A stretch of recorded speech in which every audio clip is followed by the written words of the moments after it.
I'm so glad you're here. It's our community, you know, and I'm Mary Davidson. And we have somebody that I think you will find, I don't know whether his wife thinks so or not, but we find him absolutely fascinating. No? No. His name is Don Carlton. And Don is an inker for Doonesbury.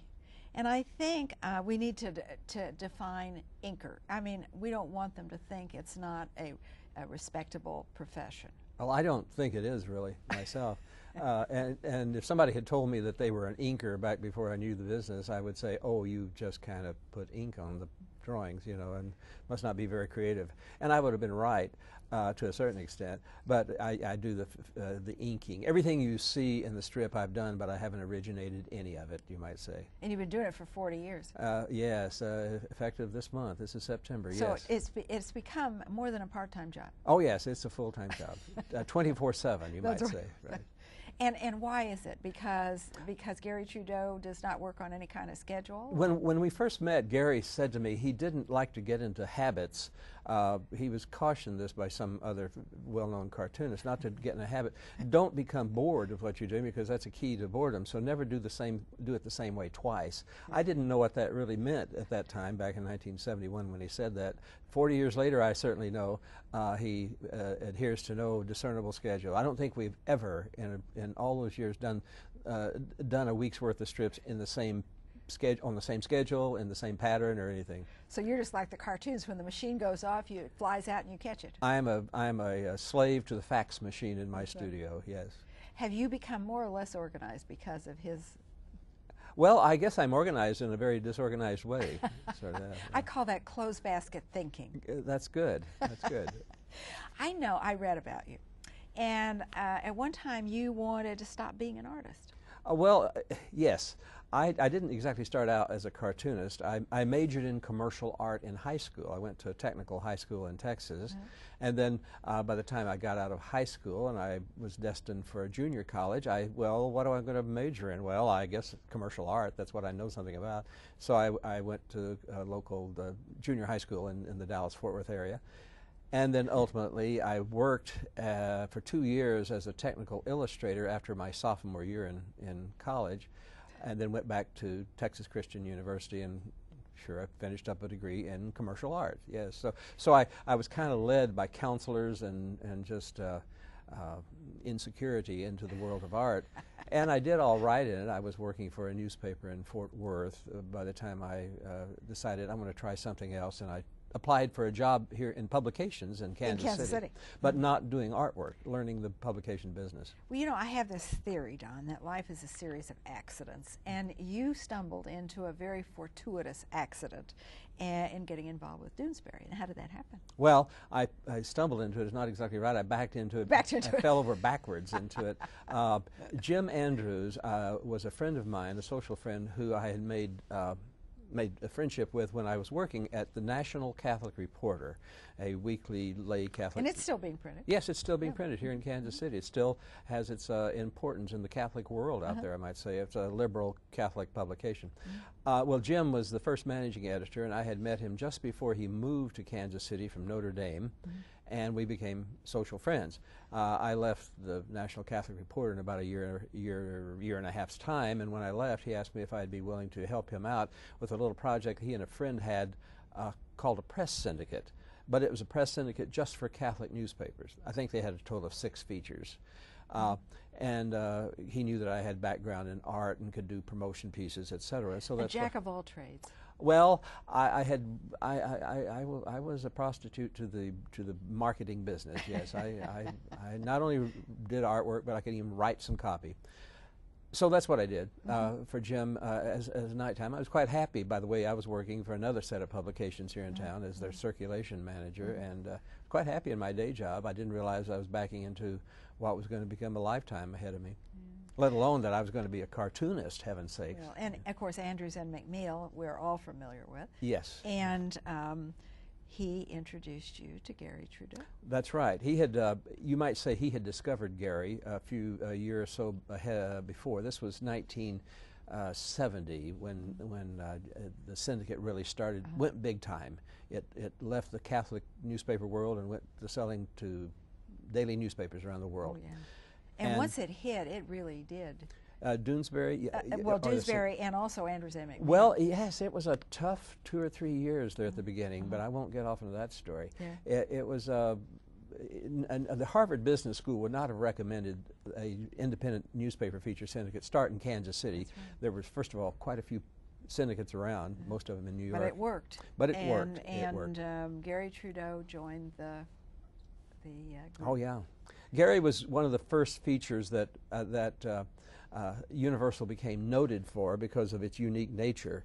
It was a liberal, rather slashing, rather brash comic strip at a time when there was nothing like that on the comic pages. And Doonesbury, this is really interesting, I think, how Garry Trudeau named Doonesbury. Well, when Garry was doing the strip at Yale, it was called Bull Tales, sort of a play on the word bulldog, the mascot, and it was about centered pretty much on the all-American quarterback at the time, Brian Dowling, the character in the strip BD, thus Brian Dowling. Well, when Jim contacted Garry and talked him into the big world of syndication, Jim said there's a comic strip already known as BC, and we wouldn't. It was about a caveman. I remember that. Caveman, yeah, right? Yeah. Right. Johnny Hart and Brant Parker.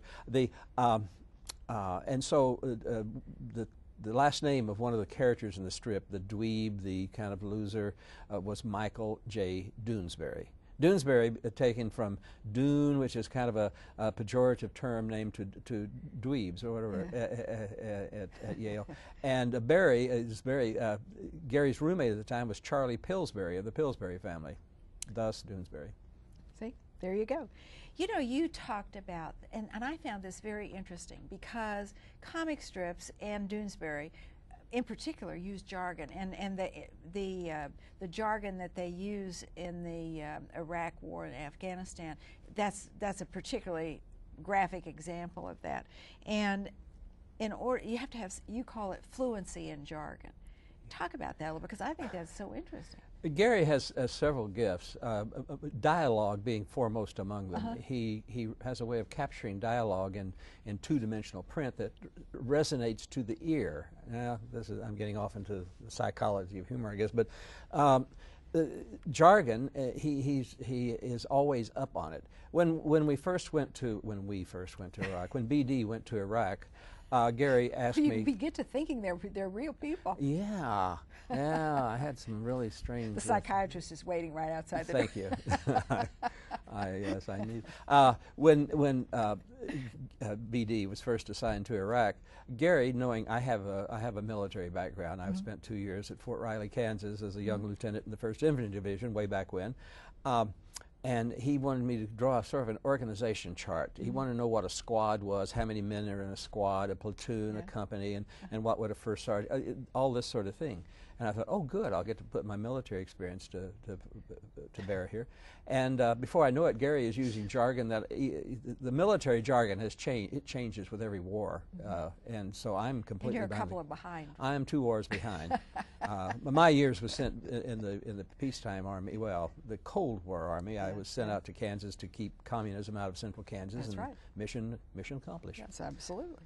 See, I think that's sort of, because he does some really interesting things, and one of them is fluency in jargon. The other is symbolism, and I love the symbolisms. Do you remember Dan Quayle? Oh yes, the feather. The icons. We call them icons for want of a better name.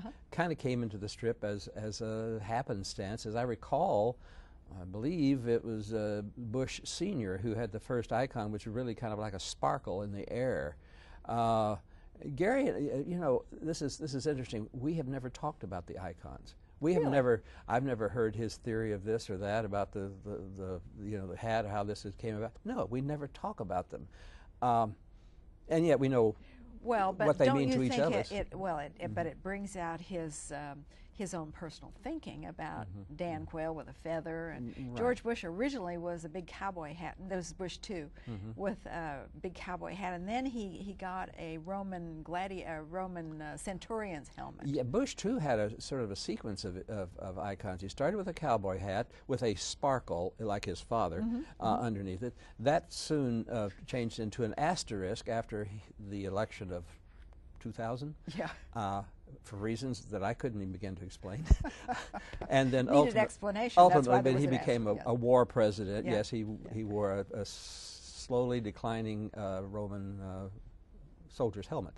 I don't remember if Obama has. He doesn't have an icon, does he? No, I haven't come up with anything from him yet. No. Well, tell him there was a complaint registered. Well, I suspect Doonesbury has expectations from its readers over the years, and I'm sure they've been.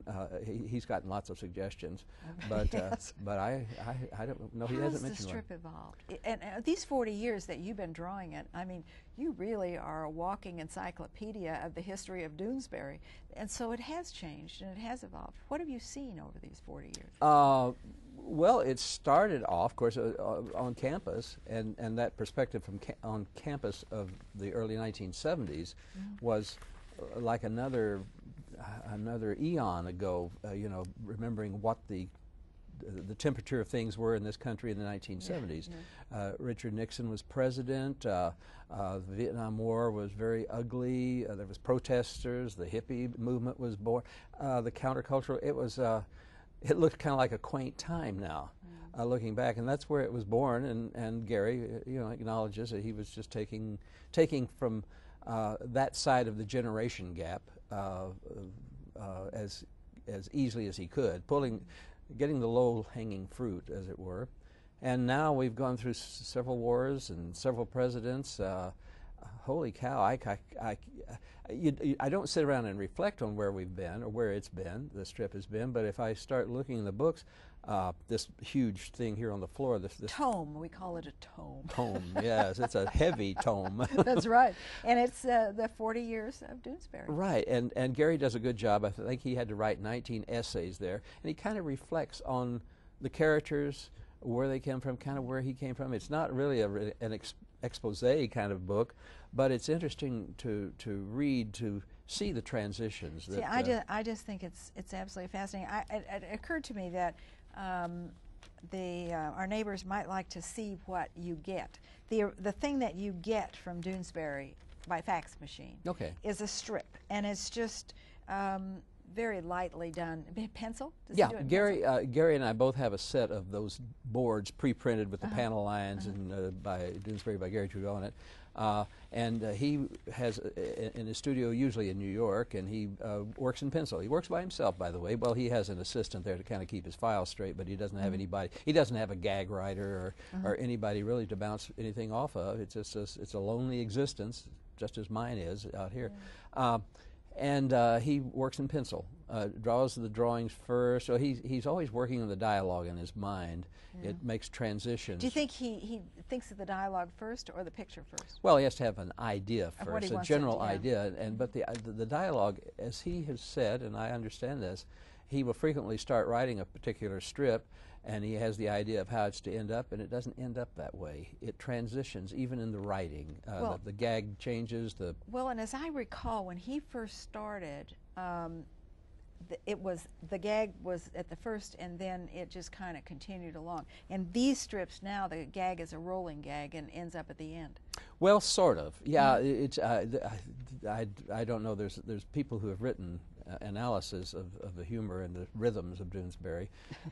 I frankly, it's beyond me. Except that the third panel is the most frequent residence of the real punchline, and then the last panel is kind of a reflection on that. But that's not an absolute. If you can say there is a punchline in some of the strips, it's not a classic gag strip in any stretch of the imagination.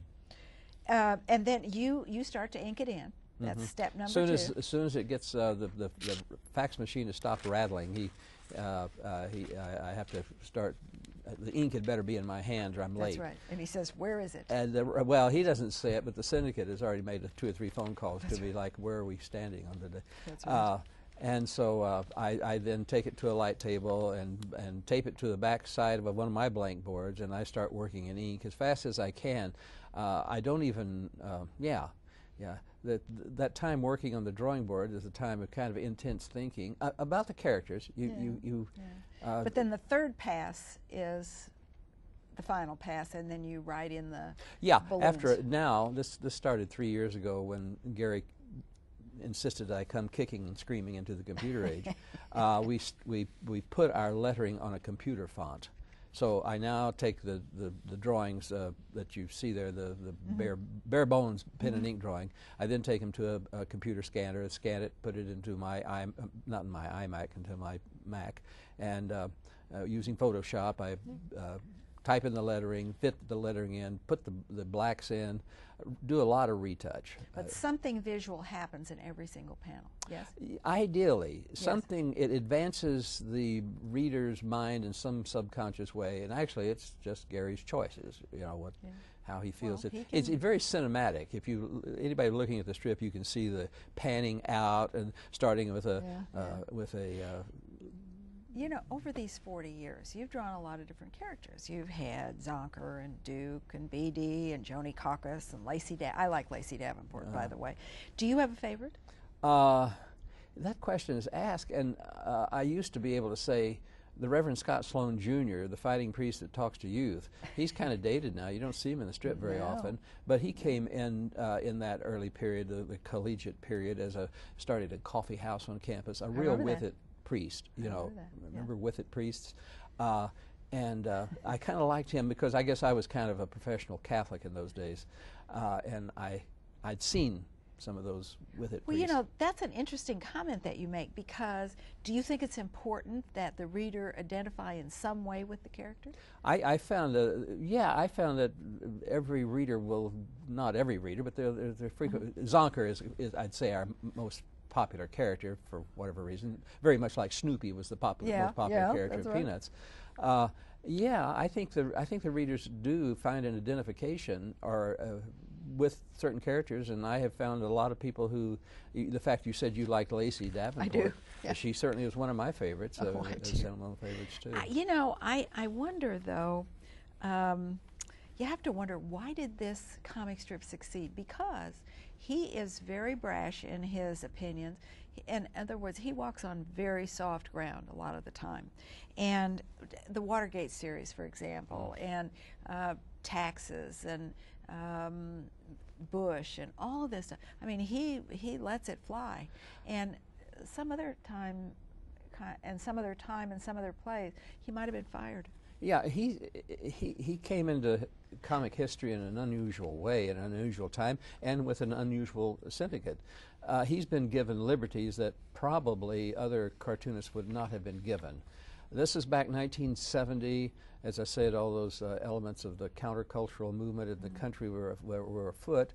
And newspaper editors, I hadn't reckoned this, were looking for sort of a semi-respectable voice from the other side of the generation gap. Somebody who was young and could write or whatever, and so here comes Doonesbury along, and so while they kind of cringed looking at the drawings and some of the content, they still were willing to give it a try, and it stuck. It stuck. It got its following. And he does get away with it. And it got its detractors. Yeah. And Syndicate has allowed him uncommon freedom. He almost never have they had to talk him out of a subject or an approach to a subject. Well, do you believe that this is a comic strip or an editorial in pictures? Well, we call it, Gary and I both in agreement, it's a comic strip, and should be on the comic page. Because it isn't always. No, some newspapers, our friends up in Omaha, Nebraska, were the first to do it, that moved it to the editorial page sometime way back, because they were getting heat from some readers. Yeah. Well, here's an example. This is a fairly recent one, and it says, they're talking about Sarah Palin. And Lyda Green, a conservative Republican from Wasilla, was president of the Alaska State Senate. Green leaves no doubt about her feelings. Sarah becoming governor, this is a quote, Sarah becoming governor was an insult to educated women. Sarah was a know-nothing idiot who hadn't paid her dues. I think she's utterly without morals, as well as being paranoid and narcissistic. And this is from Lydia Green's book on Sarah Palin. And the telephone rings, and he says, yeah, boss. The boss says, get in here now. He says, trouble? He says, well, you might say that.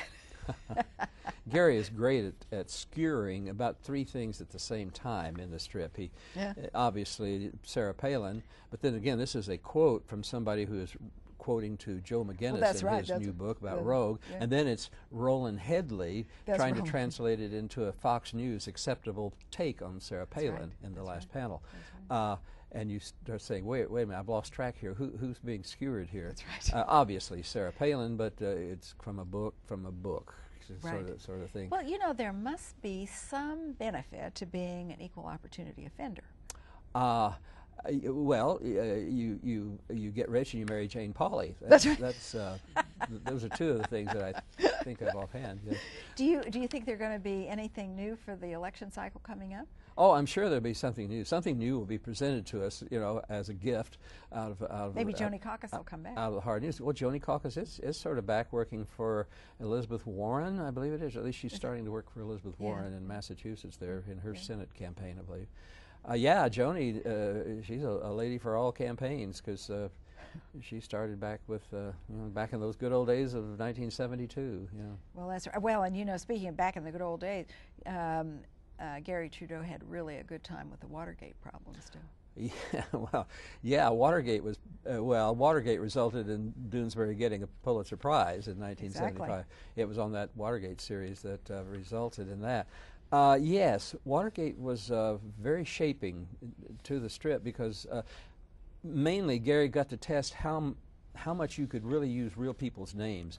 Before Doonesbury came along, seldom did you find comic strips, mind you, using real people's names or real product names. But Garry said that he couldn't find any rule against it, and the lawyers at the syndicate said, well, there's fair usage and various things like that protect you. So he started using real people, and it got into trouble there with the famous Guilty, Guilty strip and the Guilty, Guilty, Guilty strip in the middle of the Watergate, where Mark Slackmeyer was then on a campus radio station with a late-night call-in program, Call In Your Favorite Conspirators, you know. He played Request on there, and the call-in was the caller wanted to talk about John Mitchell, and so Mark went on as controlled as he could in the first three panels, talking about John Mitchell, and then in the last panel, but Mark being a countercultural, liberal protester type, loses control and says, but of course we all know he's guilty, guilty, guilty. Well, that one strip caused 12 of the most prestigious papers in the country to agree not to run that week strip until the next week when they had to, because the readers wanted to see it. Whether they agree or disagree, I would imagine they want to see it. Oh yeah. When the newspapers did the biggest favors when they would not run the strip, because that would really provoke the readers to say, well, we're adult people out here. We can handle whatever it was in Doonesbury, you know. So that happened several times over the years. It hasn't happened a whole lot recently. I don't know whether we're losing something or things have changed. I'm not sure. I don't know. I would say this, though, that in this litigious world in which we live, does lawsuit ever darken the door of Doonesbury? It probably has more than I know, but I don't think often. The only one that I remember is from Frank Sinatra's bastions of the legal trade, when we had Frank Sinatra featured in the strip, because he had just been awarded the Medal of Freedom, I believe that was it, by the then President Ronald Reagan. And that upset Garry, because heaven knows we were admirers of Frank Sinatra for his voice and for his acting, but he also had this propensity for being photographed with mob heads in this country. It's been said almost that we did a strip about that very fact. Well, that was an opportunity that should not have been overlooked. That's right, running photographs, actual photographs of Frank Sinatra with the mob heads. And I think Frank Sinatra probably has a legion of attorneys just waiting for something like that. It never took hold. But I think it's so interesting because he has literally said just about anything he wanted to say, and it's accepted, not only accepted, but accepted in good humor by the people that read it. That bothered Garry a little bit, frankly, because the fact that you're allowed to do that, first of all, then you have to assume responsibility. You have to be sort of responsible, even as a satirist. You can't just... if you take satire too far, it ceases being funny anyway, and if you exaggerate too much, well, then it's the wound is too gaping. That's right. So so Garry feels he really does look to the editors at the syndicate and to comments from people to get a feel of how things are being taken, and I'm sure Garry would feel at times a little embarrassed afterwards that maybe I went too far, or maybe it just wasn't too funny. What kind of a man is he? A wonderful guy. Here I'm saying it because he's my boss. Remember Yeah. that. No. We'll discount it. He's one of the brightest people I know, period, and one of the most informed and the most interested. He's genuinely is interested in everything in life. Does he read a lot? I'm sorry? Does he read a lot? Oh, he reads. Yes, he reads a lot, but he doesn't claim to be a real researcher. He reads the New York Times, Yeah. Newsweek. Well, he's got to Times. stay up with what's going on. That's right. He Yeah, reads the Washington Post. He reads the things that most people read. I mean, they're available to most people. He's not a deep, dark researcher. He doesn't have insiders informing him from inside the current administration or anything like that.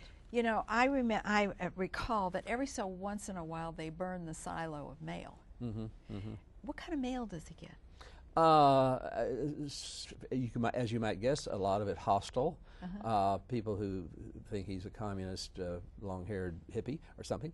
Others who really like his stuff, and they'll offer him lots of suggestions that he'll never get around to using, not because he's so arrogant, but simply because it seems to have to come from within him for it to work. Does he ever get any good suggestions that he does you? You know, I've never heard one over the years. That's not. That really does sound intellectually arrogant, doesn't it? Describe it, but no. He just says he can't seem to make it work. He can't go to cocktail parties and somebody will come up and tell him a gag, and make it work in the strip. It doesn't work that way. Well, you know, I would think it would be very hard because I know that his lead time, because he kind of runs his own show, is short. What does he have, a week and a half ahead? Approximately. We normally on Fridays are supposed to be finishing the week strip, not a run next week, but the week following. We tend to get to that on the next Monday or Tuesday now, but and the Sundays. We have to be farther ahead on the Sundays just physically because they have to be colored and then pre-printed in advance. They have to be up to date, so that week and a half, they're always current. Yeah. So yeah, and he uses that as a little bit of a procrastination excuse. But I'm getting off the point. The point is, yes, he's been allowed this close, this very tight deadline. Well, I would think it would be really palpitations material to know that you've got a week and a half and you can't think of what to do.